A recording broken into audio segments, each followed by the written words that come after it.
नमस्कार मित्रांनो, मी तुकाराम सुरनर, सुरनर जी आर आणि योजना या यूट्यूब चॅनलमध्ये आपल्या सर्वांचं स्वागत आहे. आजच्या व्हिडिओमध्ये अशी महत्त्वाची माहिती पाहणार आहोत, ती म्हणजे डिजिटल कृषी मिशनच्या अंतर्गत देशातील शेतकऱ्यांना शेतकरी ओळखपत्र म्हणजेच फार्मर आयडी हे देण्यात येत आहे. याच्यामुळे काय होणार आहे तर कर्ज असेल, हमीभाव खरेदी असेल किंवा नुकसान भरपाई यासारख्या सुविधा ज्या आहेत, पी-एम किसान असेल, अनेक सुविधा त्याच्यामध्ये नमो असेल, या सुविधा तातडीने उपलब्ध करून देण्यासाठी फायदेशीर होणार आहेत. यामध्ये जर पाहिलं तर भाडेतत्वावर शेती करणाऱ्या मजुरांचा समावेश करण्याचे निर्देश राज्य सरकारांना दिलेले आहेत, अशी माहिती केंद्रीय कृषी मंत्री शिवराज सिंह चौहान यांनी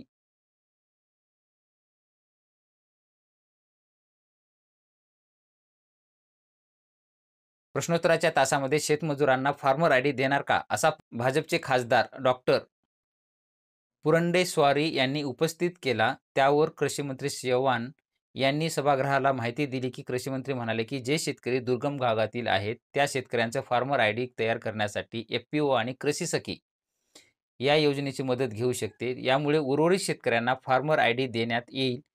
तसेच जे शेतकरी भाडेतत्वावर शेती आहेत किंवा कसत आहेत, ते शेतकरीही फार्मर आयडीपासून वंचित राहणार नाहीत, अशी सुद्धा ग्वाही केंद्रीय कृषी मंत्र्यांनी दिली आहे.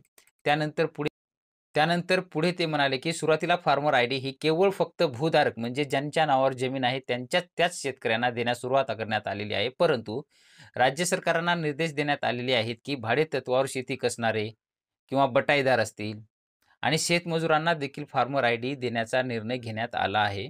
त्यामुळे शेती संबंधित सर्व योजनांचा लाभ या शेतकऱ्यांना मिळून शकेल आणि त्यांच्यासाठी केंद्र सरकार, राज्य सरकारांना पूर्णतः मदत करेल, असं आश्वासन कृषी मंत्र्यांनी दिलेलं आहे. त्यानंतर पुढे ते असेच म्हणाले, की केंद्र सरकार एका फार्मर आयडीसाठी राज्य सरकारला ₹15 देतं. तसेच राज्य सरकारला फार्मर आयडीचे जे काही रजिस्ट्रेशन करण्यासाठीचं शिबिरं वगैरे असतील, त्या संदर्भासाठी त्यांना ₹15 एका ह्याच्यासोबत एका कार्डसाठी दिले जातात, अशी सुद्धा माहिती कृषी मंत्र्यांनी यावेळी संसदेत दिलेली आहे. कृषी मंत्री शिवराज सिंह चौहान म्हणाले, की यापूर्वी शेतकऱ्यांपर्यंत विविध योजनांचा लाभ पोहोचवण्यासाठी अडचणी येत होत्या.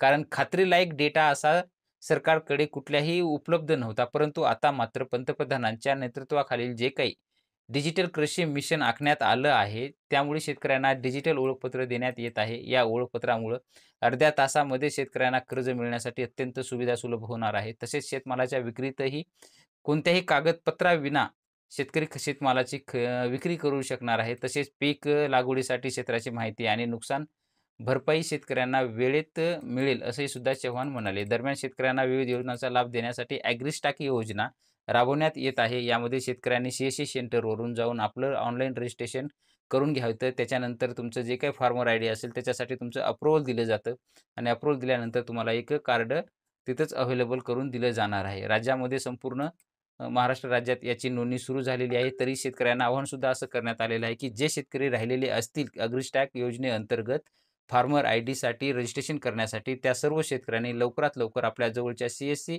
केंद्रावरती जाऊन आपलं आधार कार्ड, आपलं जे काही 7/12 किंवा 8 असेल तो घेऊन जायचा आहे आणि तुमच्या आधारला जो मोबाईल नंबर लिंक असेल तो घेऊन जाऊन तुमचं रजिस्ट्रेशन करून घेऊन या योजनेमध्ये सहभागी व्हायचं आहे. अन्यथा यानंतर कुठल्याही योजनेचा लाभ वगैरे मिळणार नाहीये. तरी तुम्ही जर काढलं नसेल तर लवकरात लवकर जवळच्या सी-एस-सी सेंटरवर जाऊन तुमचं कार्ड बनवून घ्या. त्याच्यासाठी जर तुम्ही ह्याच्यासाठी आपण यावरती व्हिडिओसुद्धा बनवलेला आहे, की कशा पद्धतीनं काढायचं. त्याची लिंकसुद्धा डिस्क्रिप्शन बॉक्समध्ये देण्यात आलेली आहे. ते सुद्धा लिंक तुम्ही तुमचे बघून पाहू शकता. अशा पद्धतीचं एक छोटं अपडेट आलेलं होतं, ते आपण पाहण्याचा प्रयत्न केलेला आहे. असेच नवीन व्हिडिओ आपल्या चॅनलवरती येत असतात. तुम्ही जर या चॅनलवरती नवीन असाल तर आपल्या चॅनलला सबस्क्राईब करून बाजूचे बेल आयकॉन दाबून लाईक करायला मात्र विसरू नका, जेणेकरून व्हिडिओ अपलोड करताच माहिती तुमच्यापर्यंत पोहोचवली जाईल. भेटूया नवीन माहितीसह नवीन व्हिडिओमध्ये. धन्यवाद.